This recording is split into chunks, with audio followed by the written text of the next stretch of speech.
சண்டேனாலே husband தான் வந்து சமைப்பாங்க. காலைல பிரேக்ஃபாஸ்ட்லாம் கண்டிப்பா அவங்க தான் வந்து பண்ணி குடுப்பாங்க. லஞ்ச் வந்து மீன், அந்த சிக்கன் இந்த மாதிரி நான் நல்லா சமைக்கிறதுனா நான் மட்டும் தான் சமைப்பேன். இந்த மாதிரி புலாவ்லாம் பார்த்தீங்கன்னா, ஹஸ்பண்ட் தான் வந்து சமைப்பாங்க. இன்னைக்கு கொஞ்சம் எனக்கு பாடி பெயினா இருந்தது. நான் ரிலாக்ஸா ஐஸ்கிரீம் வந்து சாப்பிட்டுட்டு இருந்தேன்.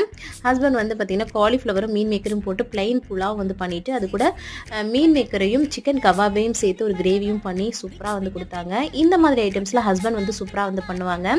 ஃபர்ஸ்ட் வந்து பார்த்துருப்பீங்க பாக்ஸ் எல்லாமே ஓப்பன் பண்ணி ரொம்ப மெஸ்ஸியாக வச்சுருப்பாங்க. அதுக்கப்புறம் கடைசியாக வெளில ஏறும்போது நல்லா க்ளீன் பண்ணி கொடுத்துருவாங்க. நான் திட்டுவேன்னு அவங்களுக்கு தெரியும்.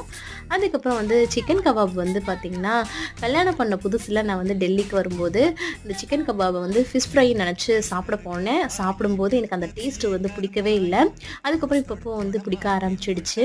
ஈவினிங் டைத்தில் வந்து பிள்ளைங்களை வந்து பார்க் கூட்டிகிட்டு போனோம். அதுக்கப்புறம் நைட் டைமத்தில் வந்து சண்டே மார்க்கெட் போய் சில திங்ஸ் எல்லாம் கூட வாங்கிட்டு வந்தோம். இந்த மாதிரி தான் இன்றைக்கி டே வந்து போச்சு. பாய்.